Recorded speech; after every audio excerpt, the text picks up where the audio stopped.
હાલ દ્વારકાથી એક દુઃખદ સમાચાર સામે આવી રહ્યા છે।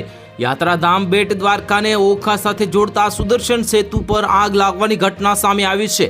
સેતુની સાઈડમાં લગાવવામાં આવેલા સોલાર પેનલના કેબલમાં અચાનક આગ લાગતા સ્થળ પર અફરાતફરીનો માહોલ સર્જાયો હતો।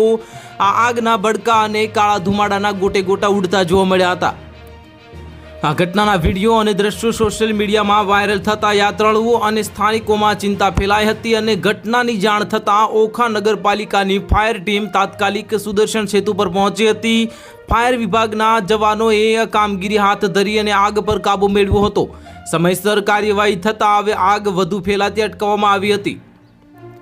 આ ઘટનામાં સૌથી ચિંતાજનક બાબત એ રહી કે સોલાર કેબલમાં આગ લાગ્યા બાદ પણ સેતુ પરથી વાહનોની અવરજવર ચાલુ રહી હતી।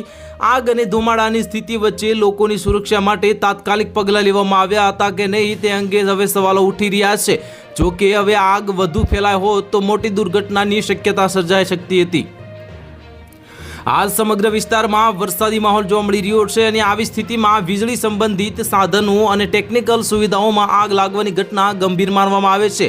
સ્થાનિકો અને યાત્રાળુઓનું કહેવું છે કે સુદર્શન સેતુ જેવા મહત્વના માર્ગ પર ઇલેક્ટ્રિકલ સિસ્ટમ અને સુરક્ષા વ્યવસ્થાની નિયમિત તપાસ થવી જરૂરી છે।